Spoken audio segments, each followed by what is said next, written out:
러시아군이 전과를 가장한 게 아닌가 이런 의심이 있었어요. 굉장히 헷갈리는 서로 맞지 않는 이야기들 굉장히 많이 왔었어요. 험난한 강을 뚫고 러시아가 힘겹게 전진했지만은 실제로 강 근처에는 확 뚫고 오기가 힘든 그런 상황입니다. 만약에 우크라이나가 충분히 병력이 있다면 다시 와서 이걸 뺏을 수 있어요. 지금 남은 최후의 격전지가 돈바스거든요. 여기 돌파하면 그것도 우크라이나군은 그 돌파한 러시아군을 때리고 포위하고 이렇게 하는 거죠.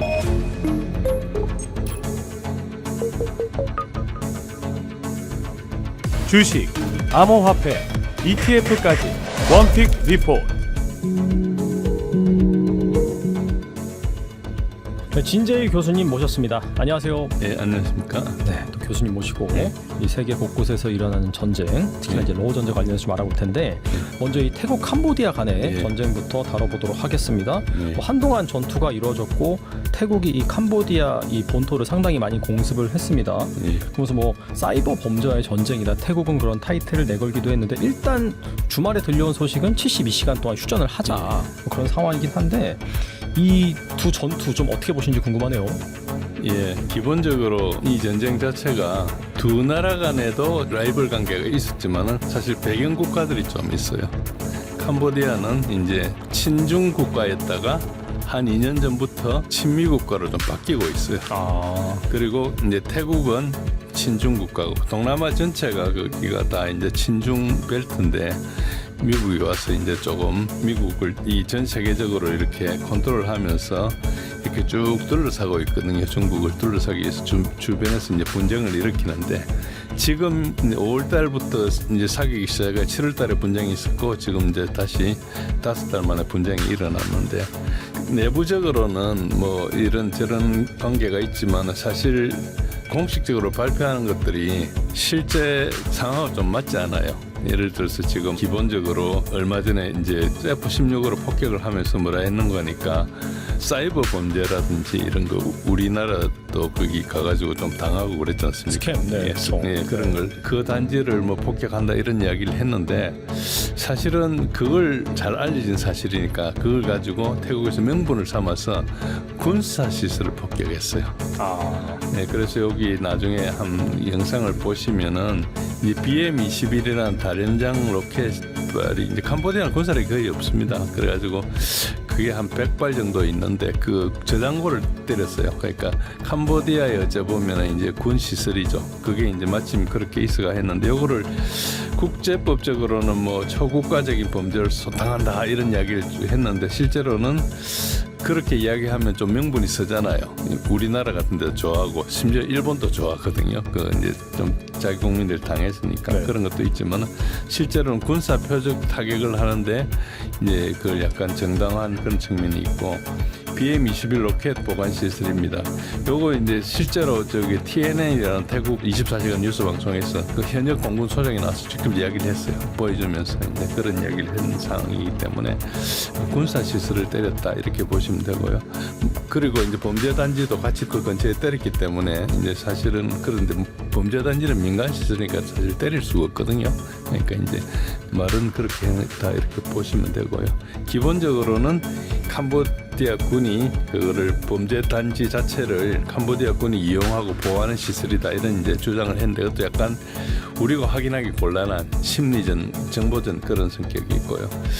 그런데 이제 이렇게 하다 보면 이제 캄보디아 정부를 국제 범죄 조직 공범으로 이렇게 프레이밍을 할 수 있는 그런 효과가 있습니다. 그래서 이 사실은 이렇게 발표를 했는데 정확하게 이 사실을 확인할 수가 없어요. 그런 자기네들 주장에 불과하고 그리고 이제 이 사기 산업 자체가 캄보디아 GDP에 차지한 비중이 원체 높다 보니까 이런 것에 대해서 사람들이 그냥 그러려니 해버리지 더 이상은 안 따지는 거죠.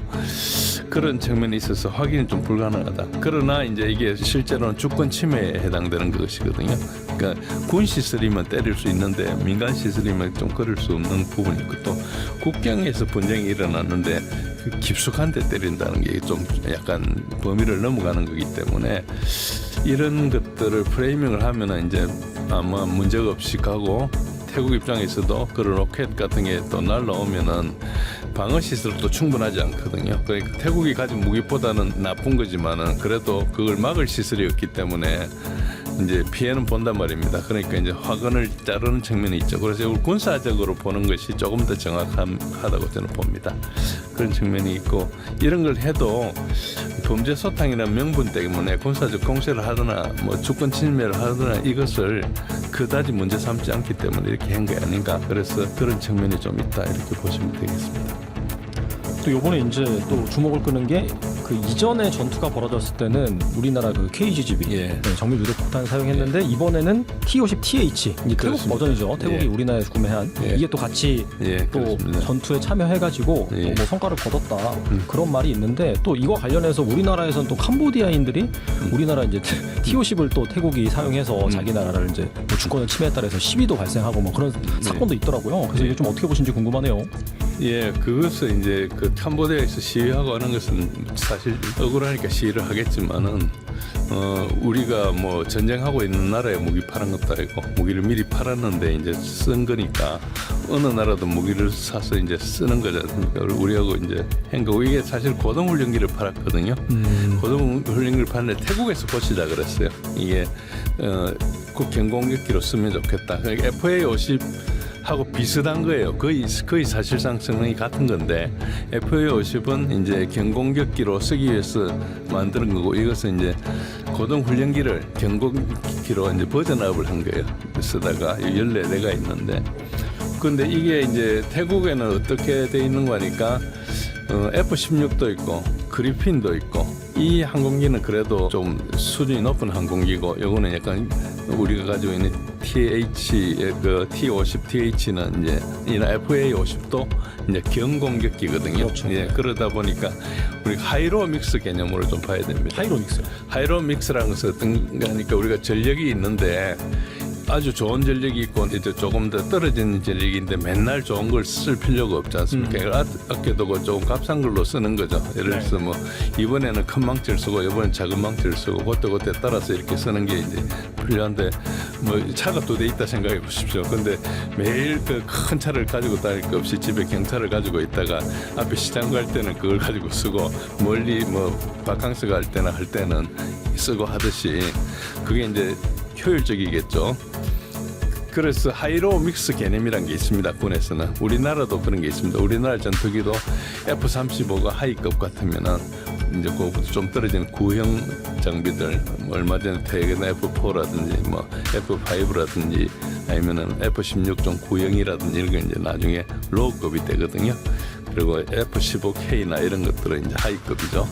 그렇게 이제 씁니다. 그렇게 해가지고 임무를 줄 때 하이급이 할 수 있는 임무는 하이급이 하고 로우급이 또 할 수 있는 임무는 로우급을 하고 이제 하이급이 물론 로우급 임무도 할 수 있지만은 기름도 많이 들고 뭐 여러 가지 그 고급을 쓸 필요 없으니까 이제 그렇게 씁니다. 그렇게 이제 돈을 절약하는 측면이 크죠. 그래서 하이로 믹스라는 개념이 항상 있고요.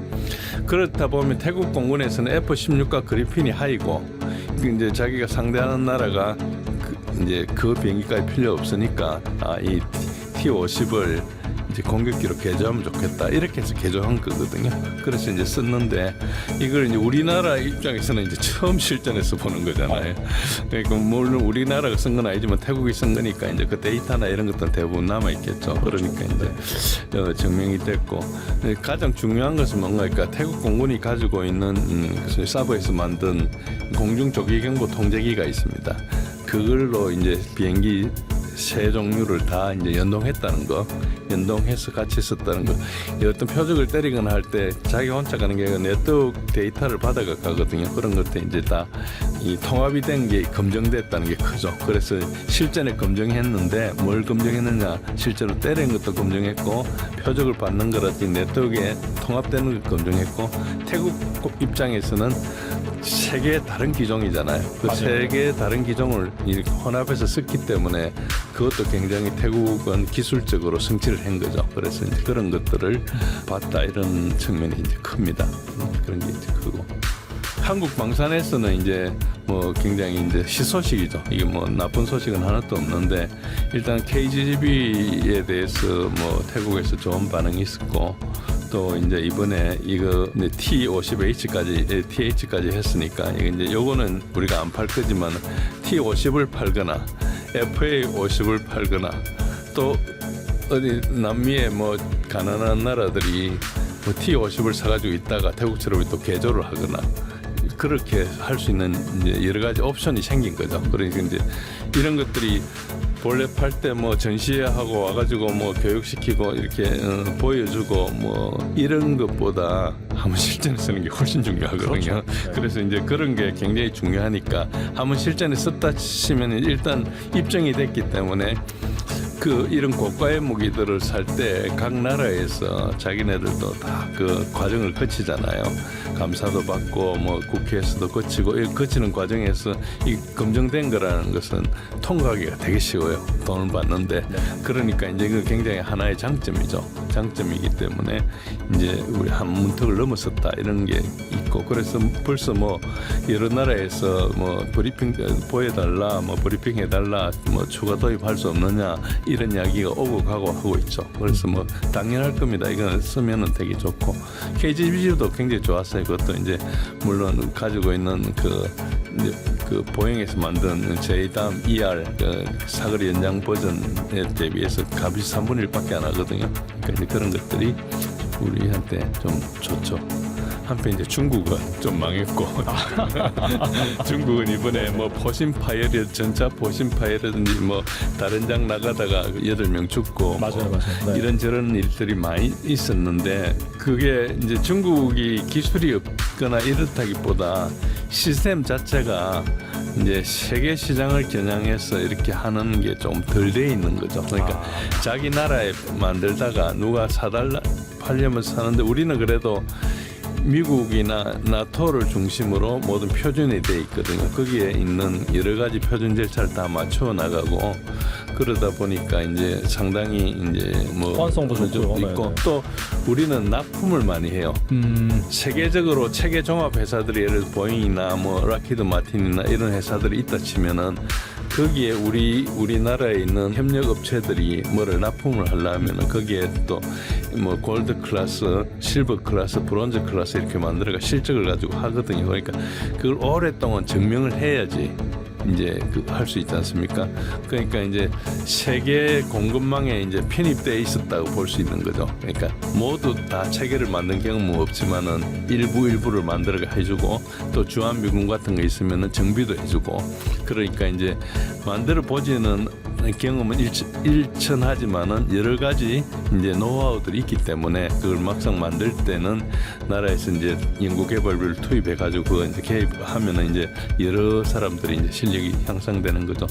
그런데 어쨌든 지금까지는 이 특히 우리 글로벌 사우스라 그러는 러시아나 중국이나 이런 쪽에 또 뛰어난 무기들이 있지만은 전반적으로는 아직까지 표준이나 이런 게 서방 무기가 좀 뛰어나거든요. 오랫동안 한 경험이 있고 이쪽은 최근에 좀 올라오고 있고 그러니까 이제 중국 같으면은 어떻게 보면 되는 거 하니까 기술이 뛰어난 것도 있지만은 검증 안 된 것도 좀 많고 이렇게 좀 믹스가 돼 있고 전 세계 시장에 노출 안 돼 있고 파키스탄이나 뭐 이런 동남아 몇 나라나 일부 나라만 파니까 자기 나라 중심으로 이렇게 하는 거고 또 수출 버전에 대해서는 별로 신경도 안 쓰고 이런 국제적인 우리가 그걸 베스트 프랙티스라 그러거든요. 그 베스트 프랙티스에 조금 떨어지는 게 있기 때문에 되게 주의해서 봐야 됩니다. 그러나 뭐 DJI 드론 같은 경우는 전 세계에서 제일 많이 팔기 때문에 거기는 엄청나겠죠. 그런 차이가 있는 거죠. 그리고 태국은 전통적으로 일본에 대한 호감도가 높은 국가였는데 전쟁 중에 캄보디아를 지원하는 일본의 행보가 알려지면서 이 태국사의 내부에서 뭐 강한 반발이 나타나고 있다고 합니다. 실제로 일본이 캄보디아에 제공하려 했던 해경 순찰선 지원을 보류하는 등 조정에 나선 상황인데 이번 사태는 이 태국과 일본 간의 관계에 또 어떤 균열을 낳게 될까요? 예, 저도 이 문제가 이야기들 궁금해서 이제 여러 자료를 수집해봤는데 제가 수집한 정보에는 여기에 구체적인 보도는 확인되지 않고 있습니다. 그런데 어쨌든 그렇다 하더라도 일본하고 태국은 동남아에서는 태국이 일본과 가장 가깝고 아마 태국 한번 가보셨겠지만 가보면은 차들 다 일제 차들입니다. 뭐 그 벌써 뭐 몇십 년 전부터 가면 다 그랬고 그리고 이제 그 전통적으로 그리고 2차 대전 때도 사실상 동맹관계였거든요. 그래서 일본이 태국에 대해서 정치적으로 굉장히 가깝기 때문에 투자도 많이 하고 지금도 투자를 굉장히 많이 하고 있어요. 자동차 산업 이런 데는 굉장히 많이 하고 있죠. 그래서 이제 그런데 어쨌든 캄보디아의 해경 순찰선 지원을 이제 본래 하기로 했다가 이제 뭐 좀 보류했다는 일설이 있는데 이게 맞다면은 이 말이 이제 맞다면은 어쨌든 일본은 동남아에서 어느 편을 들려고 하진 않을 겁니다. 왜냐하면은 어느 편을 들면은 그래도 일본인 큰 나라인데 이렇게 되면 이제 좀 힘들죠. 보통 그럴 때는 적당히 균형자 역할을 하고 밸런스를 맞추는 역할을 합니다. 그런 측면이 있는데 또 한편으로는 이제 중국을 좀 약간 견제해야 되는 측면도 있거든요. 일본 입장에서는. 그래서 아세안 국가들은 또 협력도 해야 되고 그래서 아마 직접적인 군사 개입을 회피할 겁니다. 그런데 아마 지금 캄보디아 지원을 보류했다 이것은 아마도 인도적 지원하고 좀 관계가 있지 않을까. 그래서 뭐 만약에 이거를 캄보디아에 지원하면 태국하고 관계가 좀 나빠지니까 이걸 안 했을 거다. 이게 이제 가장 확률이 높고 그래서 뭐 이것도 이제 무엇을 하든지 간에 만약에 캄보디아를 지원해준다 인도적인 입장에서 뭐 그 해준다 이랬다 치면은 태국 국민이 감정이 좀 안 좋아지겠죠. 안 좋아지지만은 제가 볼 때는 그게 일시적일 거다. 그러니까 원체 오랫동안 관계가 있었고 이게 하나 좀 튀어나온 거고 일본도 그 캄보디아의 범죄 단체 때문에 피해를 입었거든요. 맞아요. 예, 그런 거 있기 때문에 이제 국제 범죄 소탕을 명분으로 태국을 지지할 가능성이 높기 때문에 어떤 식으로 내 어떤 아마 순찰선 지원은 잠시 보류했다가 좀 잠잠해지면 다시 하거나 그러지 않을까 싶습니다. 여하튼 요거는 확인이 좀 안 되더라고요. 그리고 순찰선 같은 거는 약간 레벨이 낮기 때문에 무기가 아니라서 사실 크게 문제되는 것은 아니죠. 그렇다면 이제 일단 뭐 72시간 휴전한다고 해서 지금 뭐 일단 전쟁은 멈춘 상황인데 앞으로는 좀 어떻게 될 걸로 보시는지 이게 여기서 끝날까요? 아니면 더 뭐 추가적으로 전쟁이 일어날 가능성이 있을까요? 예, 그것은 이제 아까 제가 처음에 말씀드린 대로 이제 그 미국이 여기에 이제 중국을 견제하는 그거하고 좀 관련이 있는데 사실 이거는 거의 표면에 나오지 않는 이야기이기 때문에 이런 이야기를 하면은 거의 믿지 않을 건데요. 그런데 이걸 실제로 미국 합참의장이 그 이야기를 했어요. 11월 달에 이야기를 했어요. 우리는 중국의 다중의 동시적인 딜레마를 만들어야 한다. 이런 이야기를 했거든요. 그리고 실제로 CSIS라는 미국의 워싱턴에 있는 싱크탱크에서 이렇게 이제 중국을 U자로 포위하기 위한 이런 여러 가지 시나리오도 만들고 해서 이 사람들은 뭐 대만하고 분쟁하는 거 시뮬레이션도 여러 번 하고 했거든요. 그렇기 때문에 이런 와중에서 어쨌든 중국은 1대1로 계획으로 이런 것들을 좀 피하기 위해서 여러 가지 뭐 태국이나 미얀마나 뭐 여러 가지로 조금 이렇게 관계를 하고 있고 특히 이제 철로 고속철도로 이렇게 싱가포르까지 연결하거나 이런 큰 프로젝트를 많이 가지고 있거든요. 그런 거를 가지고 이제 하니까 미국이 이제 중국을 좀 견제한다 이런 측면이 좀 있다고 봐야 됩니다. 그런 측면에서 이제 사태를 좀 만약에 보신다면은 이런 사태들은 계속 빈발할 거다. 그러니까 이게 겉으로는 두 나라 간의 감정 싸움이잖아요.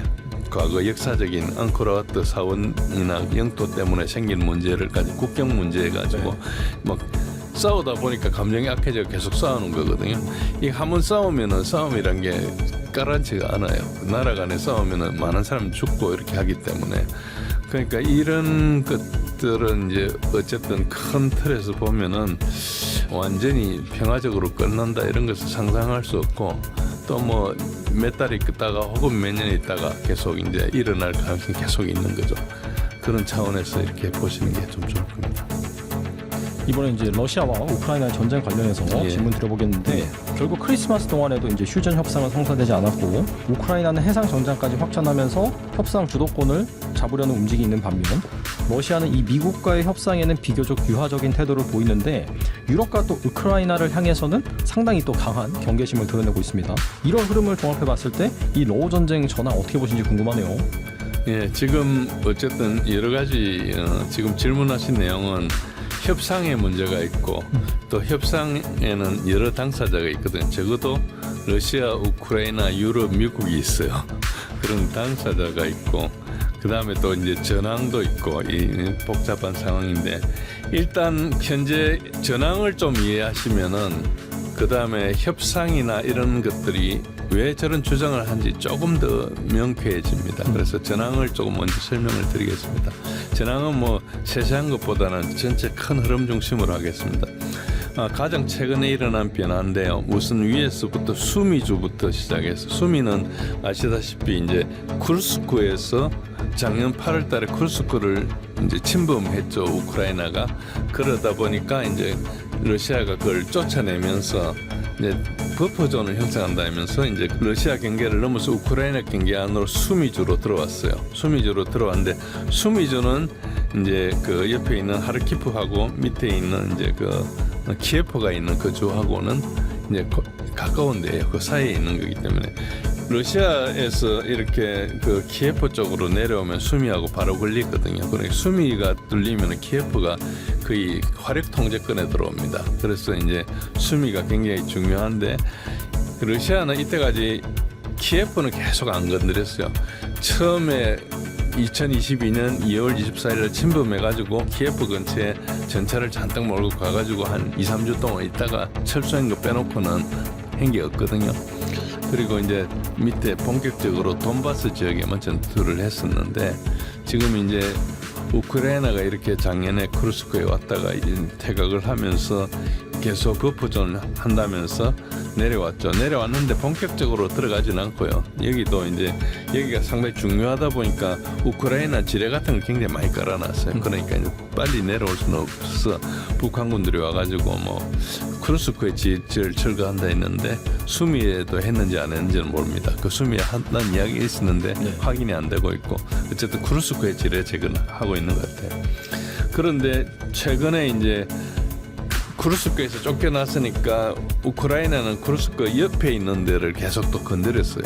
계속 건드리고 오고 있고 지금도 있고 그러나 마나 국경상에는 다 부대들이 있거든요. 부대들이 있는 그런 상황인데 이제 공격을 하느냐 마느냐 그 상황이었죠. 그런데 최근에 이제 수미주에 있는 데를 러시아가 이제 하나씩 먹기 시작했어요. 먹기 시작해가지고 여기 이제 그림에 보시면 여기 가장 열흘 전 그림인데요. 여기 이제 하나씩 먹기 시작했어요. 여기 먹고 넘어오면 어떤 문제가 있는 거예요. 러시아가 뚫고 내려오면은 우크라이나가 막아야 됩니다. 막아야 되는데 현재 우크라이나는 예비 전력이 없어가지고 예비를 끌어서 대기가 힘들거든요. 최근에 그래서 전반적으로 예비가 부족해가지고 잘 뚫리는 그런 상황이 있습니다. 수미주만 조금 말씀드리면 지금 현재 전쟁 상황은 이 가장 일주일 전 상황입니다. 여기 보시면 F-45라는 고속도로가 있는데 이 지역이 우크라이나하고 러시아 경계 지역이 여기가 좀 지역이 좀 험합니다. 험하니까 이제 경계가 됐겠죠. 그런데 숲도 많고 협곡도 있고 뭐 강도 흐르고 이러는데 수미가 만약에 뚫리면은 이제 키예프가 위험하니까 이제 러시아가 이걸 딱 공격을 한다 치면은 우크라이나는 막아야 되는 거예요. 여기는 뚫리면 안 막을 수가 없는 그런 거기 때문에 그 오른쪽에 허르키프에 있는 볼찬스크에 있는 부대를 떼가지고 이렇게 돌려막기 할 가능성이 있다. 예비가 없기 때문에 그러다 보면 다른 데가 또 뚫리고 지금 그런 현상이 좀 일어나고 있죠. 그래서 러시아군은 우크라이나 군의 예비를 소진시키는 작전을 지금 하고 있습니다. 전반적으로. 바로 오른쪽에 볼찬스크를 보시면 이것도 볼찬스크도 한 일주일 전 지도인데요. 보시면 볼찬스크는 이미 러시아가 이제 점령을 한 상태고 그 다음에 또 이렇게 계속 확대해 나가고 있습니다. 이 지도를 잘 보시면은 길들이 만나는 데가 굉장히 요충지거든요. 그래서 이제 볼찬스크에서 길들이 만나는 데는 다 점령을 했고 이거 잘 보시면 여기가 다 강입니다. 볼찬스크가 이게 어디에서 나온 말인가 하니까 강에 배를 타고 가다가 이제 땅을 만나면은 배를 끌고 와요. 옛날에 그런 전통이 있어요. 그러니까 그 이 볼찬스크가 그 배를 끄는 거하고 좀 관련 있는 말이에요.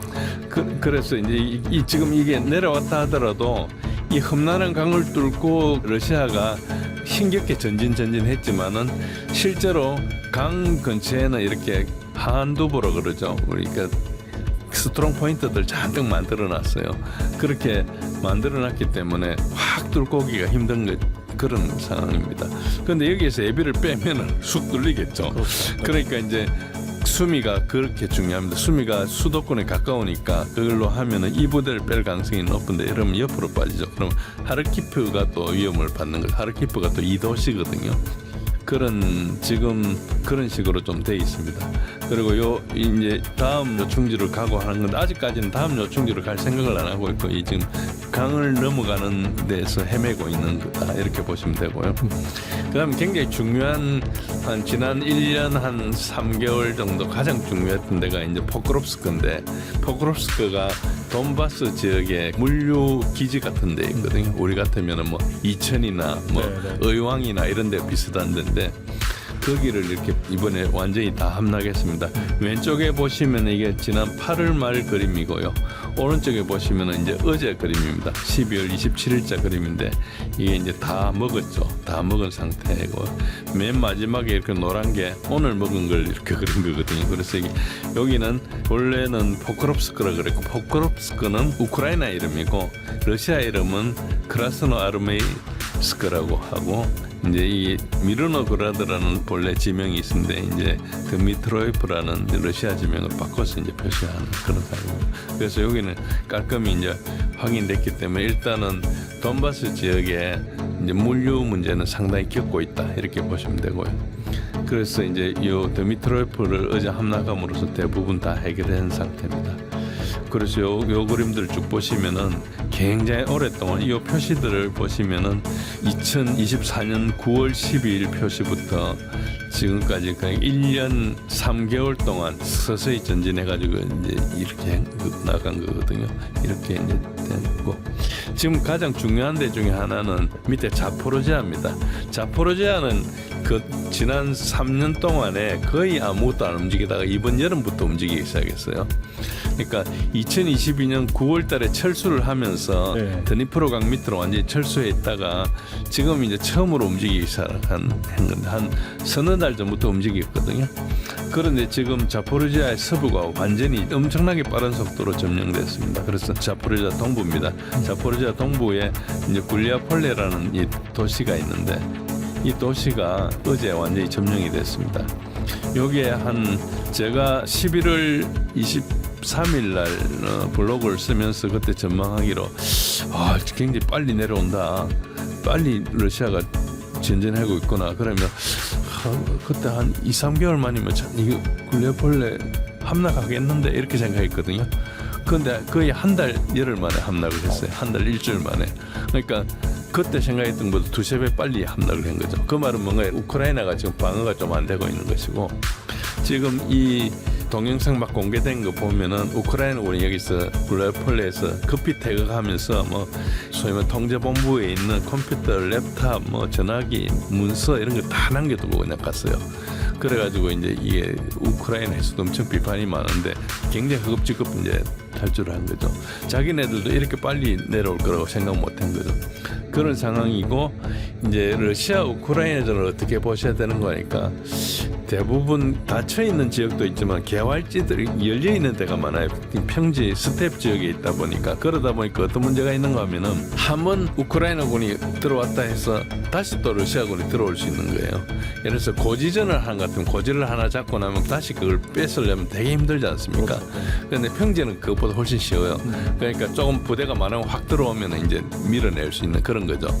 그래서 만약에 이제 이게 굴리아폴레에 대해서 나중에 우크라이나가 어떻게 하는 걸 보면 알 수 있죠. 만약에 우크라이나가 충분히 병력이 있다면은 다시 와서 이걸 뺏을 수 있어요.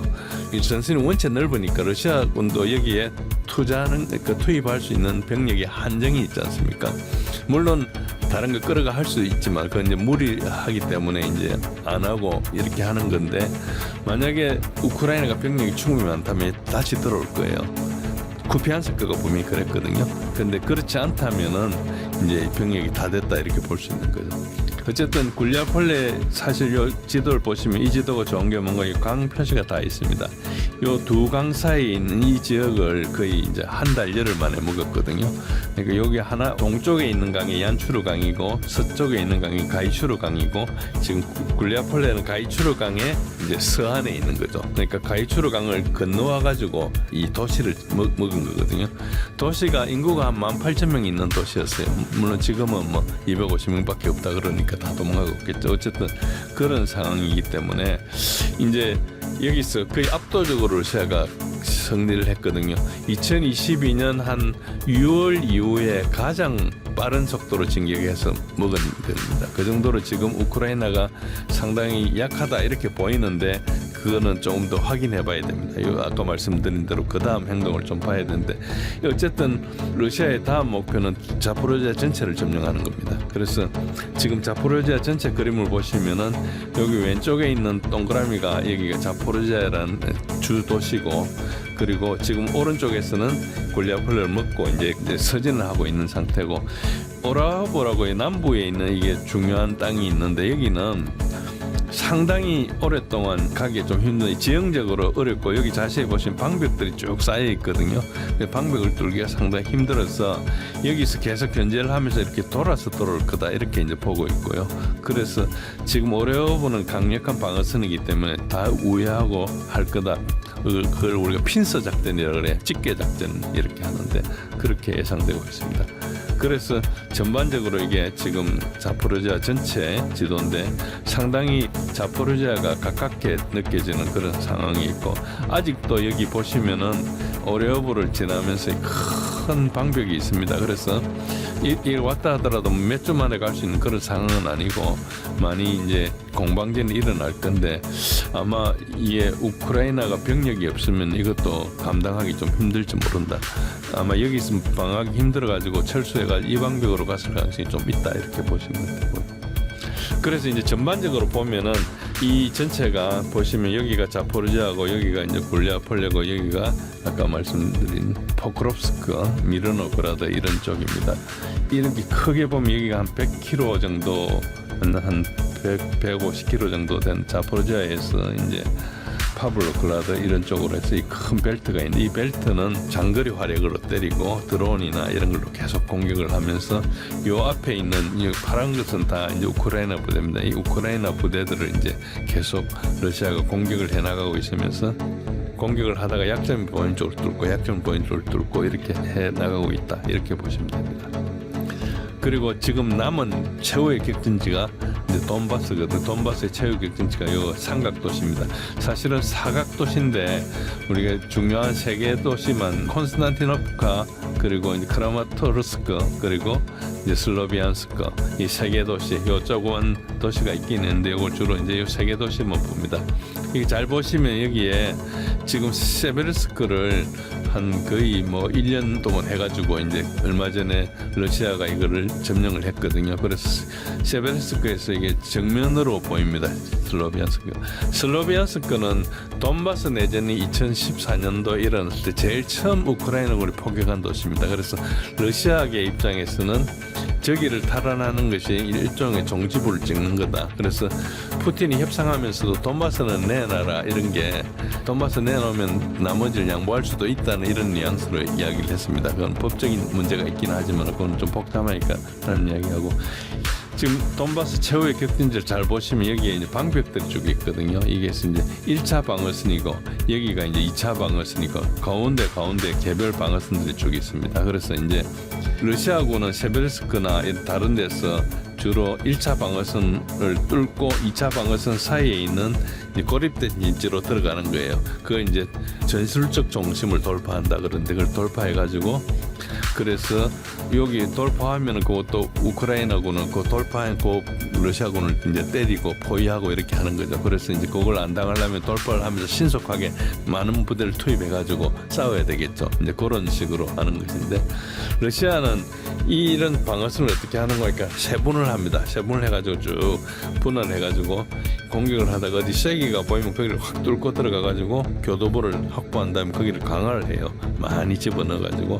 그래서 이제 옆에 쐐기, 이 쐐기 해가지고 이제 소위 말해 포위를 해서 가마솥을 형성해. 포켓이라 하기도 하고 콜드론이라 하기도 하고 하는데 가마솥을 형성해가지고 가마솥을 닫지 않고 그 열어둔 채로 이제 하는 거예요. 가마솥을 딱 들어가면은 이 포위하는 부대는 가마솥 바깥에 있는 부대하고도 싸워야 되고 가마솥 안에 있는 적군을 또 정리해야 되거든요. 그 이중의 부담이 있잖아요. 그런 걸 하면서 이제 소위 말해서 안에 갇힌 부대가 격렬한 저항을 하지 않도록 그 도망을 가도록 놔둬요. 그러면 일부만 부수고 이런 식으로 하는 그런 작전이다. 그러니까 이 소모전을 하면서 왜 전투가 계속 느리냐 하면은 우리 성질 급해가지고 가마솥을 확 닫아버리면은 이제 굉장히 큰 피해가 나는 거죠. 서로 내가 안에 사람하고 싸워야 되고 밖에 사람하고 싸워야 되는데 그 강도가 거의 막 죽자 살자 싸워야 되는 건데 열어놓으면은 안에 사람이 도망갈 생각도 하면서 싸우잖아요. 그러니까 이제 아무래도 좀 부담이 적죠. 그런 측면을 이해하시면 되고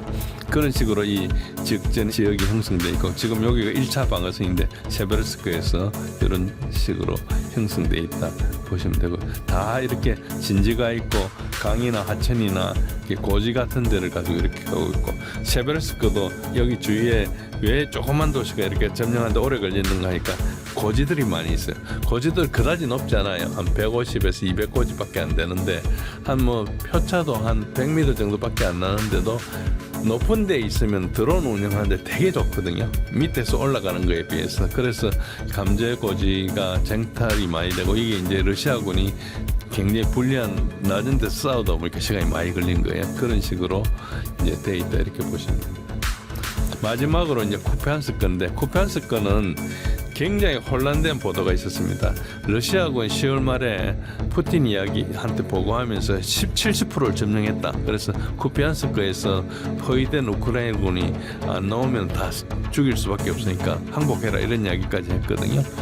그런데 그때 그게 이제 러시아군이 전과를 가장한 게 아닌가 이런 의심이 있었어요.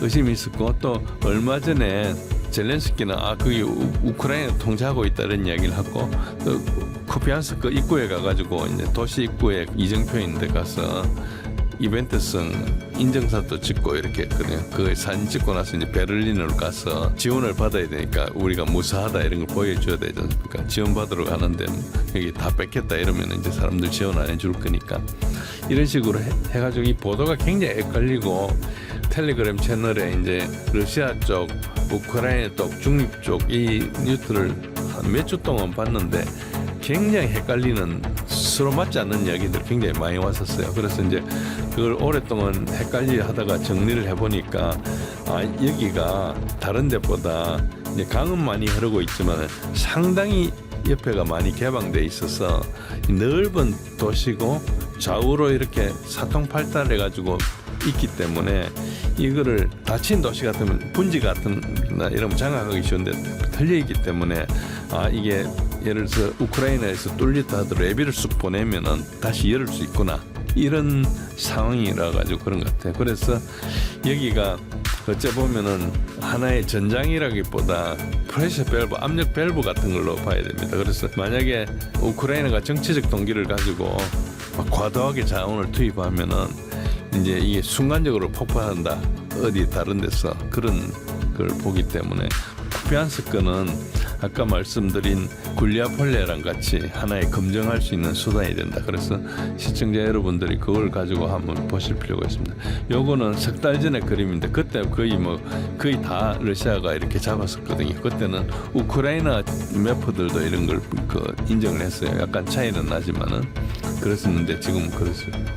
그래서 이게 쿠피안스크가 정치적으로 굉장히 중요해서 우크라이나가 만약에 포기할 수 없다 치면은 이게 작전적으로 중요하다기보다 정치적으로 중요하다 치면은 이제 이거를 포기할 수 없다 치면은 만약에 트럼프하고 회담하기 전에 협상칩으로 써야 되기 때문에 반드시 자기네들이 이걸 컨트롤하고 있다는 걸 보여줘야 되기 때문에 일단 뒤에 어떤 일이 있더라도 예비를 일시적으로 탈환을 하고 촬영하고 선전하고 다시 나중에 다시 뺏기더라도 이렇게 가는 식으로 가지 않을까 전술적으로 그렇고 그래서 만약에 그게 맞다면은 연말까지 우크라이나 이제 쿠피안스크 강에 이제 우한 쪽으로 러시아군을 싹 밀어낸 다음에 포위도 선멸도 안전화가 아닌 단순히 돌아왔다 이런 프레임을 조성하고 그 다음에 나중에 필요하면 도망가고 이렇게 하지 않을까 이런 생각을 하고 있습니다. 그래서 지금 이런 식으로 하다 보면 어떤 문제가 있는 거니까 대규모 보병을 돌격시켜야 되거든요. 그러면 그걸 파상공세를 해가지고 러시아군이 못 막도록 해야 되지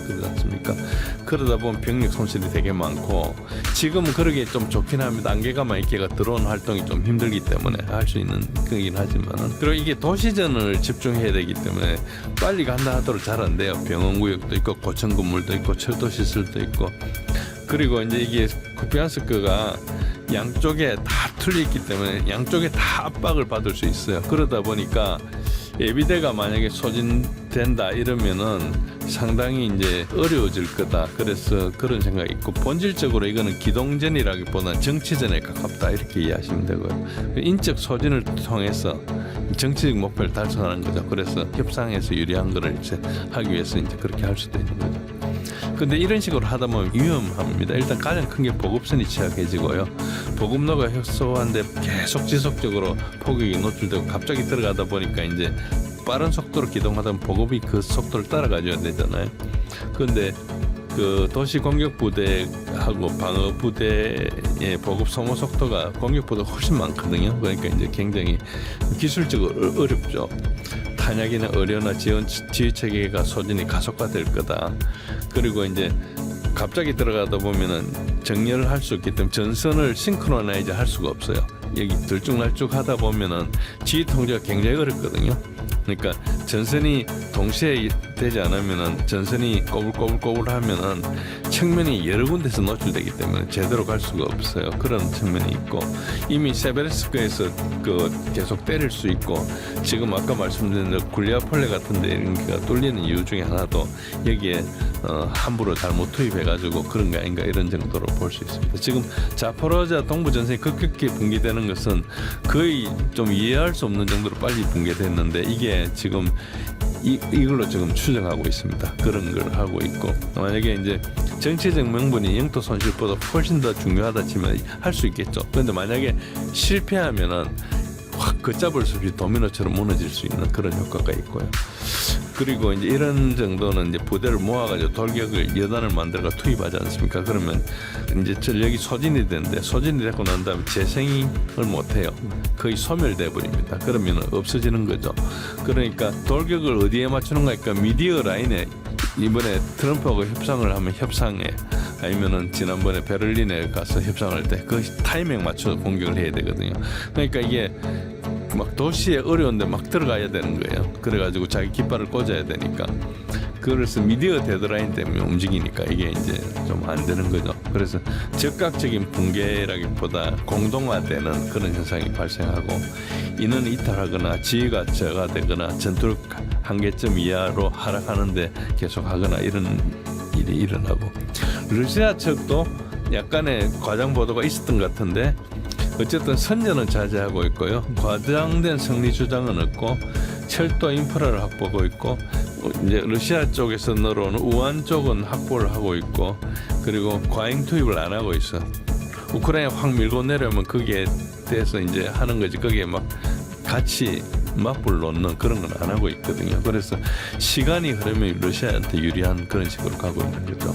그래서 요거를 이제 하나의 체크 포인트가 아까 말씀드린 대로 자포로지아에 있는 굴리아폴레 전선이 만약에 이 하나의 검증잔치다. 그래서 쿠피안스크에서 우크라이나가 했던 서사 내러티브의 검증장치라고 저는 보는데 만약에 도시 상실 지점을 선택 가능하다 이런 거 자기가 주장하고 있는데 이게 이제 시험대가 되는 거죠. 그래서 굴리아폴레 탈환을 만약에 우크라이나에 실패한다 그러면은 쿠피안스크는 연극이고 이거 협상력 자체가 안 된다. 하나의 연극일 뿐이다. 그리고 이제 그런 식으로 보시면 될 것입니다. 한편으로는 이게 되게 정보전이니까 엄청 추악한 측면도 있죠. 그래서 근데 이제 정보가 사실 확인보다 훨씬 빠르기 때문에 뭐 데드라인을 맞추고 막 이렇게 하다 보면 이제 정치적 필요가 군사적 현실을 왜곡해서 이런 문제가 생기고 굉장히 이제 만약에 시나리오를 가지고 봤을 때 젤렌스키 만약에 이게 실패하면 워싱턴 협상력이 약화되고 협상하는 것 들어보니까 한 뭐 2달 안에 협상이 될 것처럼 트럼프가 이야기를 하던데 한 95% 됐다는 식으로 요런 것들이 그럴 때 걸릴 거거든요. 그래서 지금까지는 여전히 우크라이나가 효과적으로 전투 중이다 이런 이제 서사를 이야기하고 있는데 이게 이제 균열이 일어나고 여당급이 소진이 가속화되면은 다른 전선에서 대가 지불이 불가피해지고 만약에 우크라이나가 전술적으로 성공도 하고 이제 과다한 비용을 좀 들었다 한다 하더라도 여기에 들은 과다한 비용 때문에 타 전선에 약화되게 되고 예비가 가장 군사에서 중요한데 예비의 깊이가 계속 감소가 되는 거예요.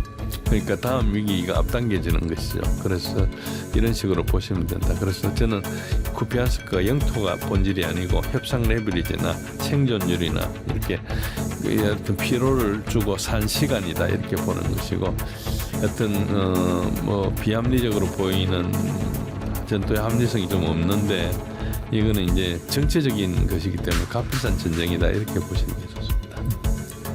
그리고 지금 러시아는 드론하고 미사일로 계속 인프라를 때리고 있습니다. 그래서 이미 이제 키예프에도 뭐 거의 정전이 계속되고 있는 그런 상태였고 이제 아직까지 이번 겨울이 따뜻해가지고 큰 피해는 없지만 겨울나기가 본격적으로 1월달 들어 추우면 좀 힘들지 않을까 이렇게 되고 최근에 2월 19일 날 열흘 전에 시체 교환을 했는데 우크라이나 1,003명, 러시아 26명입니다. 제가 이걸 데이터를 처음부터 거의 다 모아놨는데 1,003명 대 26명은 비율이 38.58대 1이고요.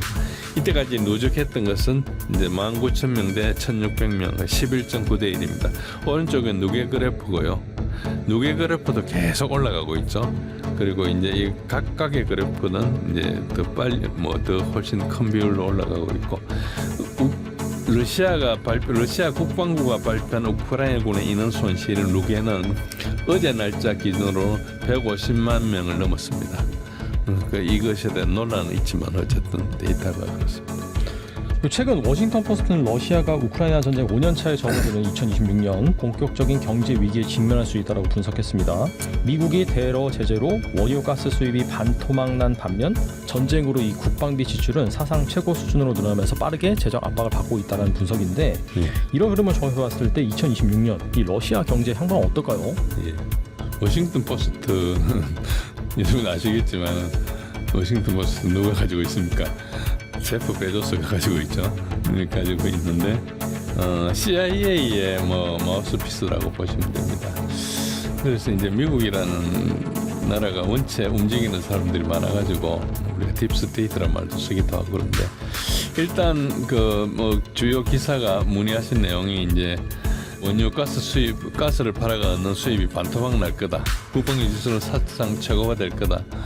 그런데 워싱턴 포스트의 희망적인 생각이라고 좀 봅니다. 반토막이라 그러지만 중국, 인도가 계속 구매하고 있고요. 전년 대비 계속 증가하고 있습니다. 국방비 증가는 맞습니다. 2025년도에 약 6%가 조금 넘었고 그리고 내년도에는 거의 7% 수준이 됩니다.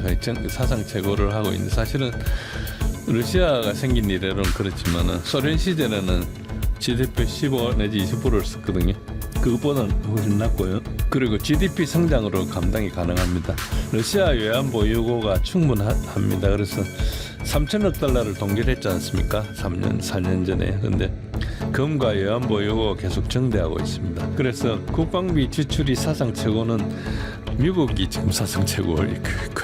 일본도 사상 최고고 독일도 사상 최고고 유럽의 28개 나라가 다 사상 최고고 우리나라도 사상 최고고 사상 최고가 아닌 나라가 없죠. 그러니까 사상 최고라는 것 자체는 별 의미가 없는 거고 이 비율이 어느 정도가 중요하냐는데 그러면은 과거에 서방 경제학자들과 언론이 어떻게 이야기했느냐 2022년 2월 달에 제적 직후에는 러시아 경제가 6개월 내에 붕괴할 거다. 러블이 된다 그랬거든요. 근데 물론 2022년 GDP는 마이너스 2.1%였습니다. 2023년은 원래는 진짜 붕괴한다 그랬는데 GDP가 2.1% 성장했고 2024년도에는 에너지 수출 감소로 위기일 거다 그랬는데 4.1% 성장했어요. 유로존은 1.3%가 성장했습니다. 그리고 2025년도에 붕괴할 거라 그랬는데 GDP 1% 성장했어요. 이거는 의도적으로 냉각을 해서 물가가 너무 올라 경기가 과열돼가지고 그래서 1%를 해라고 지시를 해가지고 이제 한 거고요. 지금도 유익이 확실하다는데 한 해 지나봐야 알겠죠. 이 이야기를 왜 하는가 하니까 서방 정치인들이 자국 국민들에게 설득을 해야 할 정치적 필요가 있습니다. 그러니까 우리 제재가 효과가 있다. 러시아는 곧 무너질 거라고 말해야지 지원을 정당화할 수 있어요. 엄청나게 많은 돈을 들어가지고 우크라이나를 지원하고 있거든요. 그런데 이거를 만약에 자기네들이 했던 정책이 실패한다 그러면은 지원을 못 받겠죠. 물론 많은 사람들이 벌써 국민들이 뭐 데모하고 난립니다. 유럽엔 지금도 한 10개 나라가 시위를 하고 있어요.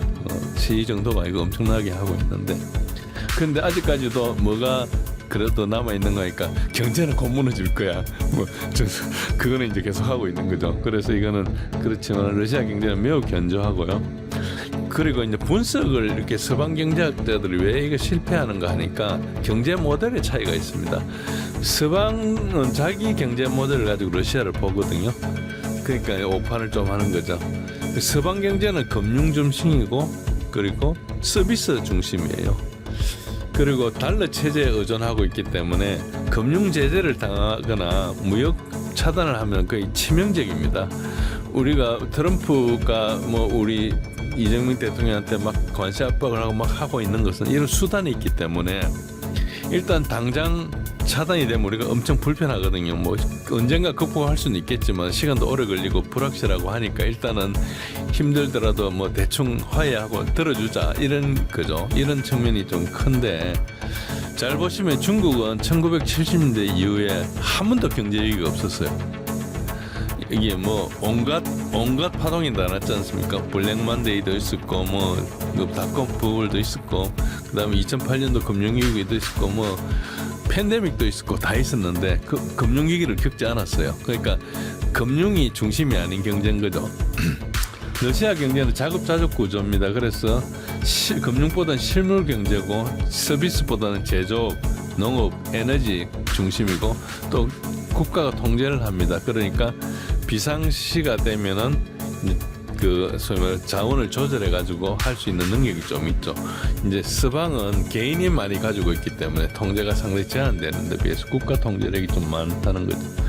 이게 좋다는 게 아니고요. 특성이 그렇다는 겁니다. 그리고 이제 자원이 많다 보니까 에너지나 식량이나 비료, 금속 등 기본적인 자원을 모두 자체 생산하는 거예요. 그러니까 제재로 서방의 사치품은 못 들어오죠. 구찌, 핸드백 이런 건 못 들어오는데 그런데 그걸 제외하고 일상생활은 모든 걸 씁니다. 뭐 그러니까 대부분 확보하고 있고 그리고 중국, 인도 특히 그리고 중앙아시아하고 무역을 해가지고 공산품도 수입하고 있고 심지어는 우리나라가 못 들어간 것을 병행 수입으로 이렇게 들어가기도 하고 있거든요. 그러니까 어쨌든 러시아 경제가 자급자족 구조고 일단 더 중요한 것은 러시아가 전시 경제 체제로 성공적으로 전환했어요.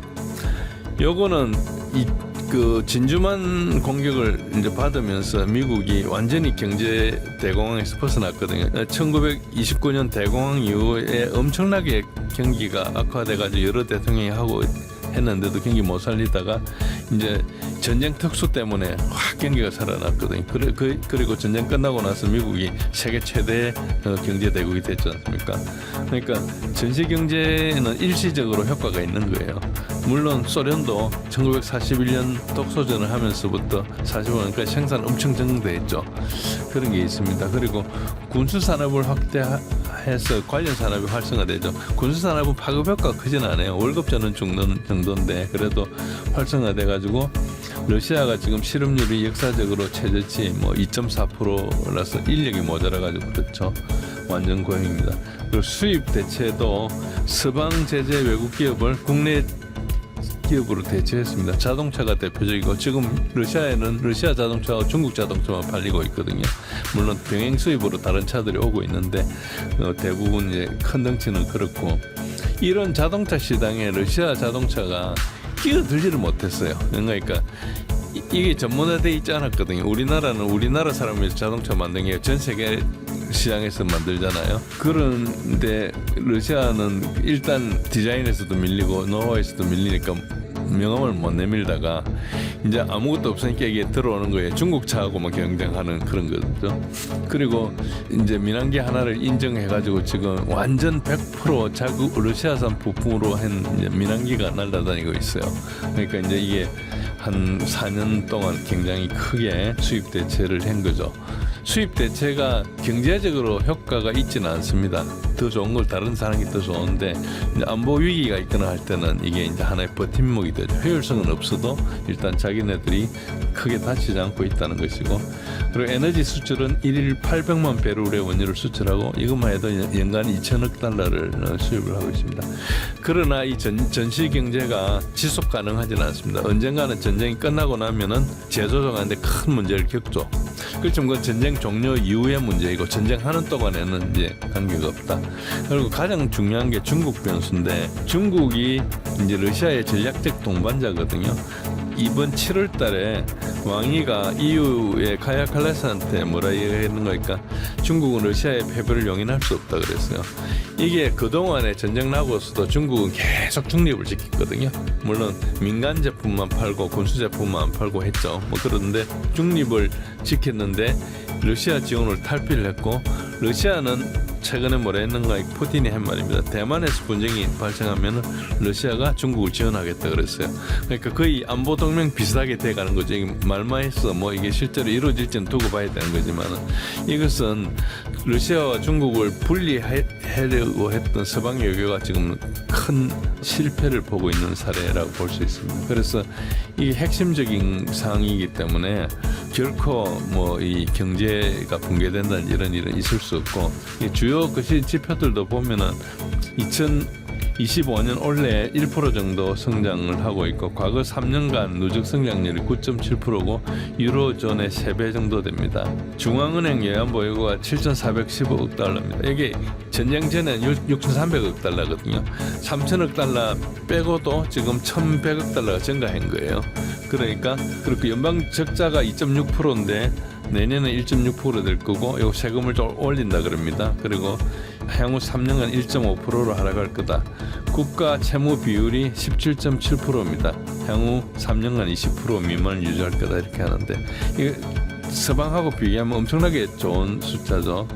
그리고 인플레이션도 2024년도에 9.5%였고 2025년 2월에 9.7%였는데 2025년 말 지금이죠. 지금은 5.7에서 5.8%로 되고 있고, 기준금리가 21%입니다. 인플레 잡기 위해서 경기에 막 죽더라도 막 올리는 거예요.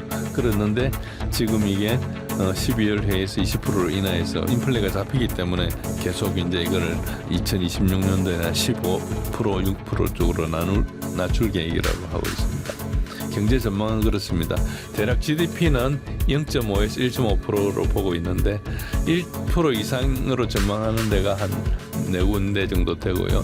1% 이하로 보는 데가 2군데 정도 되고 그렇습니다. 그래서 실질 금리가 뭐 한 9% 정도 되고, 인플레 목표가 상당히 한 4, 5% 수준으로 좀 떨어진다. 그리고 기준금리는 16% 정도로 목표로 하고 있고, 재정 상황을 보시면은 GDP의 이제 18.7%가 연방 재정에 지출을 하는데 우리나라가 37% 수준이고요.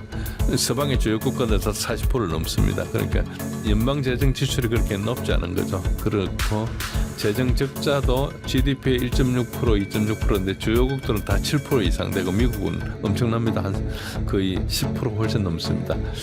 국방비가 이제 GDP의 7% 정도 되는데, 요것들은 이제 부가가치세를 좀 인상해가지고 이제 재정 적자를 해결하려고 그러는데, 내년에는 큰 문제 없는데 진짜 위험은 전쟁 끝나고 위험이 있다. 그렇게 보시면 되고요. 그리고 이제 이 전시 경제의 한계는 뭔가 하면은 군수 생산은 잘 지속할 수 있습니다. 그런데 문제는 뭔가니까 10년씩 할 수는 없어요. 외부를 차단하다 보면 외부의 이노베이션을 흡수를 못 하거든요. 자기들이 다 해야 되는 거예요. 그게 이제 기술 격차도 있고 인구 문제도 전쟁 오래 하다 보면 인구가 감소되는 거고 그리고 장기 성장 잠재력이 훼손되고 그러죠. 러시아는 지금 외국에 이민 받으려고 엄청 노력하고 있어요. 이런 것들 때문에 그렇게 하고 있다.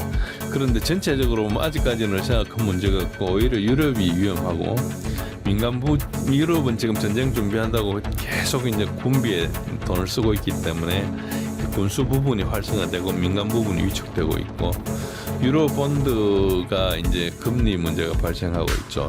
그래서 독일 금리 표시인데 이거 보시면은 15년물, 10년물 이렇게 보시면은 최근에 한 달 사이에 엄청나게 오르고 있죠. 그래서 2026년도는 국제 시장이 붕괴될 거다. 세 군데가 유럽이나 영국이나 일본이 그렇게 아마 일본도 굉장히 위험할 때가 될 거다 이렇게 보십니다. 미국도 정보 당국에 따르면은 러시아는 우크라이나를 넘어 발트 3국 폴란드 일부까지 장악할 계획이라고 합니다. 이와 관련해서 뭐 러시아 국경 경비대가 에스토니아 국경을 넘기도 하고 튀르키예에선 러시아 드론이 계속 날아다니는 그런 사건이 벌어지고 있는데 우크라이나 군사정보국장은 러시아가 당초 2030년까지 유럽을 침공하려 했지만은 그 시기를 앞당겨서 2027년으로 수정했다라고 밝혔습니다. 어떻게 보시나요, 이거는? 예, 이건 정보 작전으로 봐야죠. 그러니까 발트 3국 폴란드까지 침공 계획은 군사적으로는 비현실적이고 이건 정치적인 목적으로 한다. 그래서 러시아가 우크라이나를 넘어서 발트 3국 일부까지 장악할 계획이고 폴란드 일부도 표적이다 이거지 않습니까? 그리고 당초 2030년도에 침공할 건데 그걸 3년 앞당겼다 이거죠. 그런데 이게 군사적으로 실현될 가능성은 우선 거의 제로다. 그러니까 지금 현재 한 50만에서 70만 정도의 우크라이나전에 러시아가 투입하고 있습니다. 그래서 이제 우크라이나 동부에 한 20% 좀 넘는 20%에서 21% 사이를 통제하고 있는데 발트 3국과 폴란드 침공에 얼마나 많은 병력이 필요하겠는지 생각해 보면은 발트 3국과 폴란드 면적을 합쳐 보니까 우크라이나의 거의 한 80% 좀 넘습니다. 그 뭐 비슷한 크기라 봅시다. 그런데 역사적으로 점령 작전은 인구 1000명당 20명이 필요해요. 군인 1000명이. 그러니까 발트 3국하고 폴란드 합치면 4,400만 명이거든요. 그럼 20명이면 88만 명이 필요하지 않습니까?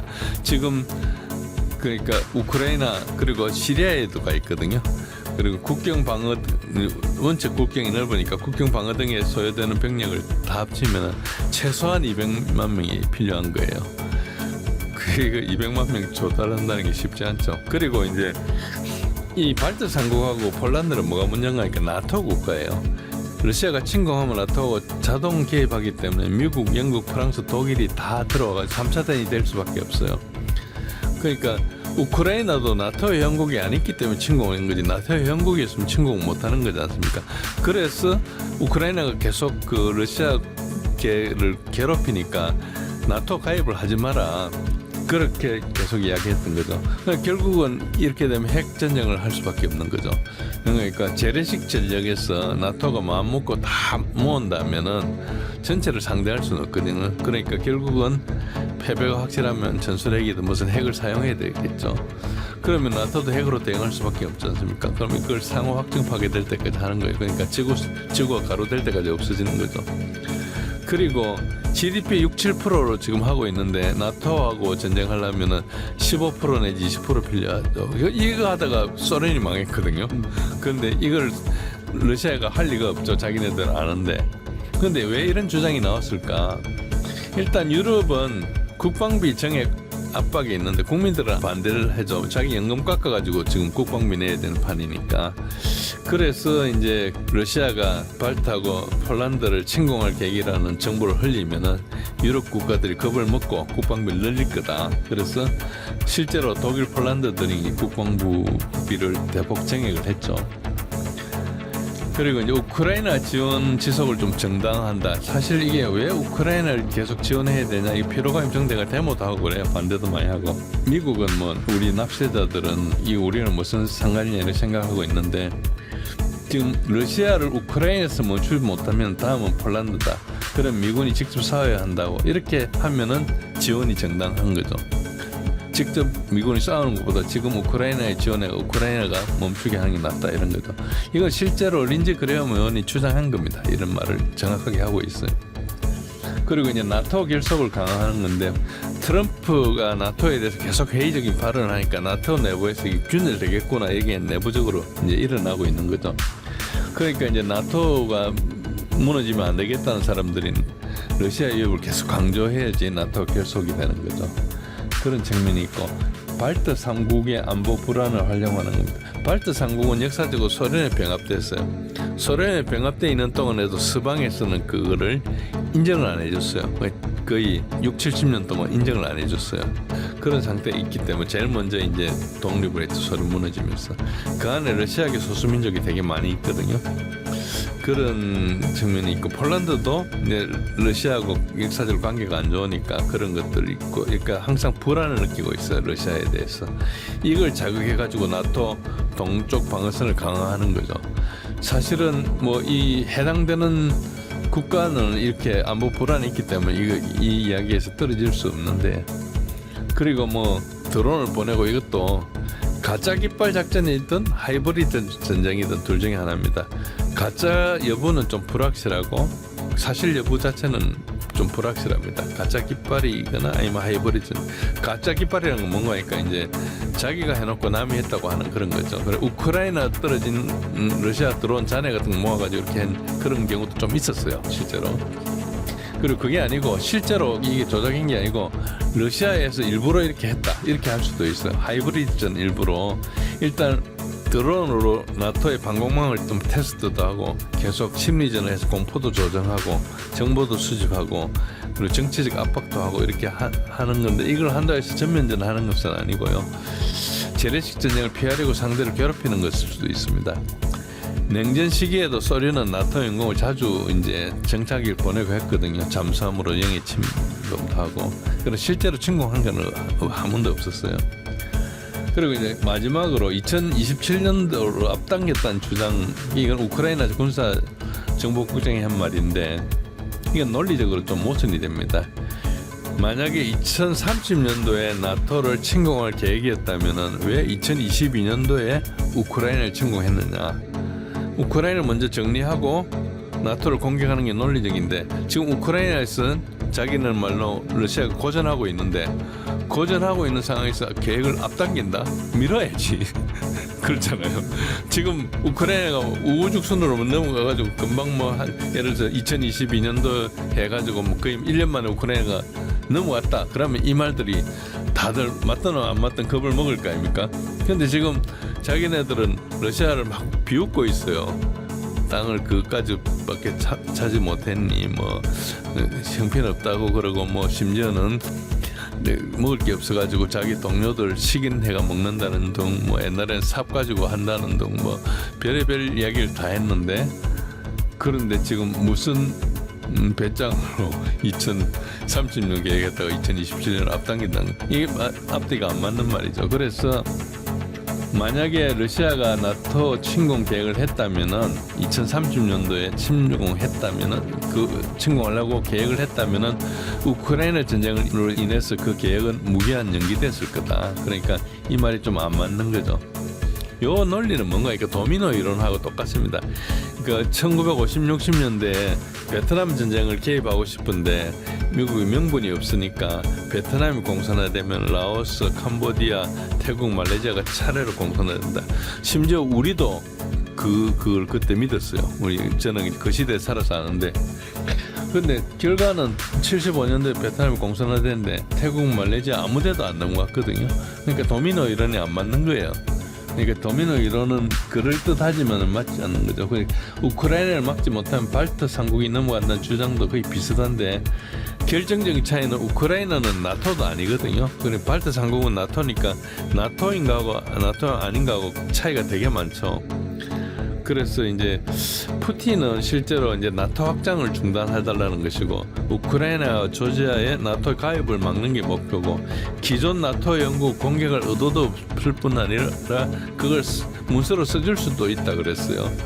그리고 군사적으로도 성산이 없죠. 핵전쟁을 하지 않으면은 전면전을 해서 다 붙기는 힘들죠. 물론 한번 들어가 요거 먹고 저거 먹고 이렇게 할 수는 있을지 모르지만 그래도 나토가 연합방위 체제인데 그건 할 수가 없죠. 집단방위 체제라 그러죠. 그럴 수 없고요. 그래서 이제 러시아는 그 나토하고 러시아 사이에 그 중립지대, 완충지대를 확보하기 때문에 우크라이나나 벨라루스가 중요한 거고 발트 3국가 폴란드는 이미 나토 국가지 않습니까? 그래서 그거는 푸틴도 받아들일 수밖에 없고 그 나토 국가에 대해서 뭐라 이야기 안 했어요. 나토 국가는 그 전에 가입을 반대한다 이야기했지만 가입하고 나서는 이야기를 안 했거든요. 심지어는 스웨덴과 핀란드도 이야기를 안 했잖아요. 그래서 이제 우크라이나는 나토 가입은 러시아의 실존적인 문제인데 역사적으로도 나폴레옹과 히틀러가 거기를 통해서 왔거든요. 거기는 평원이라서 들어가기 되게 쉬운 데입니다. 그런 측면이 있어서 결론적으로는 이것은 발트 3국 폴란드 침공 조장은 정보작전의 가능성이 되게 높고 이는 군사적으로도 현실적이지 않고 경제적으로 감당 불가능하고 핵전쟁 위협도 있고 그걸 정치적 이득도 없고 그렇습니다. 그리고 무엇보다도 발트 3국과 폴란드에 가가지고 러시아가 얻을 실익이 없어요. 거기에 뭐 자원이 있는 것도 아니고 물론 발트 3국 가면은 거기에 뭐 발트해에 조금 더 기지 같은 거 얻을 수 있을지 모르지만 그거는 뭐 옛날에도 소련 시절에도 지금 발틱 함대가 거기 있었거든요. 그래서 거기는 얻어봐야 바다가 좁아가지고 다른 데 다 견제되기 때문에 그건 큰 문제가 없고 그래서 이 침공의 전조는 아니라고 저는 보고 있습니다. 그래서 우리가 정보 전쟁에 지금 진행 중이기 때문에 이런 이야기들이 나올 때도 모든 주장을 액면 그대로 받아들이면 안 되고 논리적으로 이게 따져봐야 되는 것이라고 저는 생각합니다. 러시아의 위협에 맞서서 폴란드가 이제 군사력을 강화하고 있습니다. 2024년 폴란드 국방비 지출은 GDP 대비 4.48%라고 하는데 유럽 최고 수준이지만은 폴란드 5%까지 늘리겠다라고 하고 폴란드는 아시다시피 뭐 K2 전차라든지 한국산 무기를 상당히 많이 좀 도입을 했죠. 현재 폴란드 전차는 독일, 영국, 프랑스, 이탈리아를 합친 것보다 많다고 합니다. 이 폴란드 군사력은 어떻게 보시는지 그리고 이제 폴란드가 주변국을 계속해서 이제 국방비 증액을 요청을 하면서 일각에서 유럽 안보의 주도권이 이 폴란드로 옮겨갈 수 있다라고 이제 분석을 하는데 어떻게 보시나요? 예, 폴란드 우리하고 되게 관계가 많죠. 우리가 이제 폴란드 때문에 방위산업이 살아나기도 하고 했는데 일단 국방비 비중은 말씀하신 대로 나토 회원국 중에서 미국보다도 높은 최고 수준이 맞습니다. 그리고 미국이 한 3.5% 정도 되고 중국은 1.7%, 한국은 2.8%니까 폴란드가 4.48%고요. 그리고 이제 5%가 이제 목표고 내년도 좀 더 나갈 것 같습니다. 전차도 뭐 이것저것 전차가 이제 여러 클래스 전차가 있거든요. 우리가 K2 같은 그런 전차를 MBT라 그래요. 메인 배틀 탱크 주력 전차라 그러고 조그만 돌격포 전차들도 있어요. 그런 것까지 합치면은 한 1000대 정도 있어요. 지금 이걸 한 1500대 정도로 하겠다는 거거든요. 이제 K2를 생산해가지고 옛날 것 좀 도태시키고 해서 하는 거고 과거에 가지고 있던 것은 전부 다 이제 그 우크라이나에 줘버렸고 그 이제 M1A2 아브람스를 미국에 250대를 주문했고 이제 독일에도 기존 보유 레퍼드 2도 버전이 레퍼드 2 A 뭐 1부터 A8까지 다양하게 있습니다. 이것도 이제 추가 도입하고 있고 이렇게 있습니다. 그리고 이제 이런 걸 보면 독일, 영국, 프랑스, 이탈리아보다 많은 건 사실입니다. 그 다 합쳐도 915대인데 어쨌든 지금 1000대니까 많죠. 그런데 이걸 1500대 이상으로 하겠다는 거니까 그렇죠. 지금 그 말고도 우리 K9 자주포를 672문을 계약했어요. FA-50 경전투기도 이제 48대를 좀 정정하게 많은 겁니다. 이게 앞으로 이제 보람에도 할지 모르죠. 그리고 F-35도 32대를 계약해 놓은 상태고 하이마스도 500기예요. 하이마스 500기는 엄청난 겁니다. 이게 또 패트리어트 방공 시스템도 대규모 도입하고 있고 그러니까 양적 팽창을 분명히 하고 있습니다. 한국산 무기도 분명히 핵심적인 역할을 했죠. 초기에 이제 우리가 우리 걸 주고 뭐 빨리 만들어주고 했기 때문에 폴란드가 우크라이나한테 자기 전차를 다 줬거든요. 그런 측면이 있고 우리 무기는 뭐 아시다시피 빠른 납품이 가장 중요하고 폴란드는 러시아 위협이 임박했다고 느끼기 때문에 시급했고요. 그때 당시에 이제 외무장관던 시콜스키가 굉장히 강력하게 반러시아적인 걸 했었거든요. 그런 소위 내러티브를 주도하다 보면 이런 걸 이끌어갈 수밖에 없어요. 그런 측면이 있고 우리는 이제 굉장히 빨리 인도하고 납품하는데 미국은 우리보다 2배 이상 걸리죠 보통. 독일은 우리보다 뭐 서너 배 이상 걸립니다. 그거는 생산실을 다 줄여놨기 때문에 확장하는 게 어려운 거죠. 그리고 우리가 기술이 상당히 좋습니다. 우리가 파란 것들이 값만 쌀 뿐만 아니고 기술적으로 굉장히 뛰어나요. 그래서 그런 것들이 현대화된 기술이 있고 가격 경쟁력도 굉장히 좋고 그리고 무엇보다 기술 이전이 되게 좋습니다. 폴란드 현지 생산에 합의를 하는데 우리가 미국이나 서방 거를 이제 쓰면서 기술 이전 받는 게 되게 어려움을 겪어왔었거든요. 근데 우리는 그걸 해주죠. 그러니까 이제 이게 사실은 우리가 뭐 미국 같은 위치에 있으면 그걸 안 해줘도 무기를 팔 수 있는데 우리는 좀 이제 지금 아직까지 시장의 메인 플레이어가 아니니까 이런 걸 가지고 이제 소위 말해서 일단 사업을 확장하고 무기는 한 팔고 나면 30년, 50년 계속 관계가 일어나거든요. 그러니까 이제 그 뒤에서 생기는 것들이 크니까 이제 미래를 보고 이제 소위 말해서 마켓 쉐어를 확대해 나간다 이렇게 보시면 되는데 이 해당국 입장에서는 뭐가 좋은 거니까 공장을 지으면은 일자리도 만들고 기술도 습득하지 않습니까? 그것보다 진짜 좋은 것은 장비를 유지하다 보면 그걸 정비를 해야 되고 운영을 해야 되는데 이거를 자기 손으로 할 수 있는 거죠. 그럼 이게 굉장히 단축도 되고 문제를 많이 해결하고 굉장히 많이 배웁니다. 그래서 이게 굉장히 사실은 엄청나게 좋은 거예요. 우리가 이걸 쉽게 해주는 좀 우리가 보면 좀 아까울 정도로 이렇게 해주는데 물론 그거 하면서도 중요한 것들을 우리한테 부품들 사가고 해야 되기 때문에 그런 이익이 있기 때문에 그렇습니다. 그래서 우리가 이게 중요한 걸 하는데 이제 핵심적인 질문은 양적인 걸 하고 있는데 이게 질적으로는 어떠냐? 그러니까 최신 장비도 있죠. 그리고 나토 환승도 되고 그리고 실전 경험도 좀 있고 폴란드가 나토로서 아프간이나 이라크에 파병을 했거든요. 그리고 러시아에 대한 위협이 높고 러시아하고 라이벌 관계이기 때문에 동기부여도 되고 훈련 강도도 높고 이런 게 강점이에요. 약점은 뭔가니까 일단 여러 나라 무기 체계를 가지고 있기 때문에 정비 보급이 좀 복잡해진다. 이런 게 하나의 이건 통합 운영이 좀 어렵고 그래서 보통 이런 거 할 때 개수를 좀 종류를 딱 줄입니다. 그걸 뭐 계열화하기도 하고 통합하기도 하고 이렇게 하는데 그런 게 있고요. 그리고 병력이 부족한 전역이 지금 15만 명입니다. 15만 명이고 전차는 많은데 예를 들어서 아직까지 예비군 동원도 실제로 책에는 있지만 동원해보지를 않았고요. 그리고 실전 경험이 대규모 기갑전 경험이 없죠. 소규모 파병만 했기 때문에 그런 게 있는데 특히 이제 병력 대비 장비가 과다한 문제가 있습니다. 전차 1,500대를 운영하려면은 최소한 15,000명의 전차병이 필요해. 최소한 10명, 대당 10대가 필요하거든요.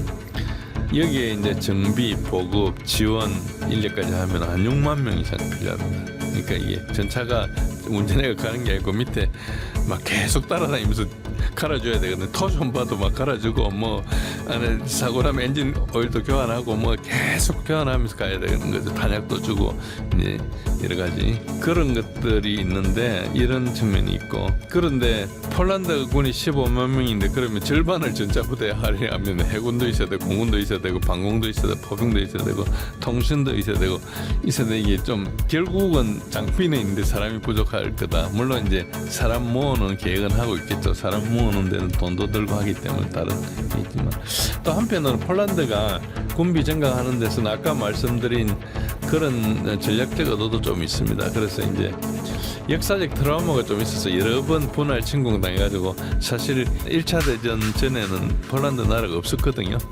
1차 대전 이후에 폴란드가 다시 생겼어요.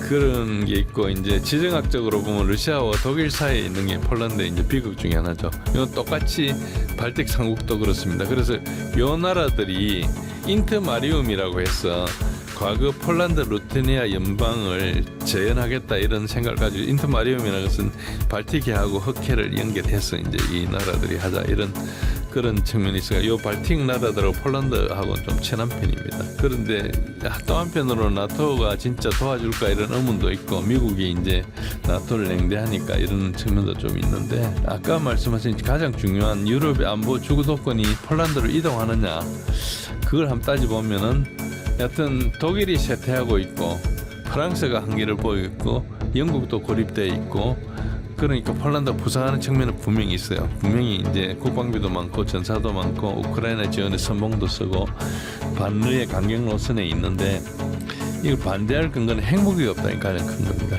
여기 유럽에 있는 앞에 있는 이슬이라는 세 나라 중에 독일 빼놓고 두 나라는 핵무기가 있지 않습니까? 그러니까 이제 이것보다 폴란드가 더 앞서 나갈 수는 없고 폴란드는 재래식 무기만 가지고 있기 때문에 이제 큰 게임에서 나갈 수는 없다. 그러니까 작은 게임에서는 할 수 있는데 그리고 경제력 격차가 원체 큽니다.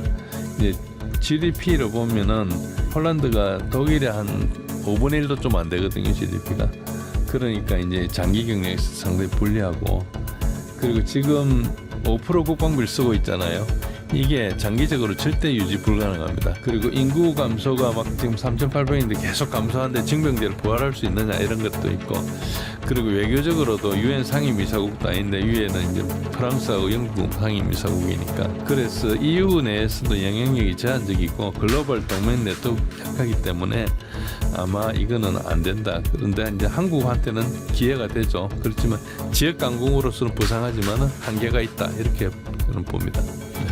네, 또 오랜 시간 동안 또 이 태국, 캄보디아 이 러우 전쟁, 그리고 이제 유럽의 뭐 국방비 증액이라든지 그 이슈까지 짚어주셨습니다. 지금 뭐 얘기 나온 거 보니까 95%는 거의 뭐 종전 간다라고 얘기 나와 있는데, 또 말씀을 들어보니까 그와 동시에 이 러시아 우크라이나 전황도 상당히 긴박하게 돌아가는 것 같습니다. 그에 따라서 또 추후에 또 이슈가 생기면 모셔가지고 또 대답 나눠보도록 하겠습니다.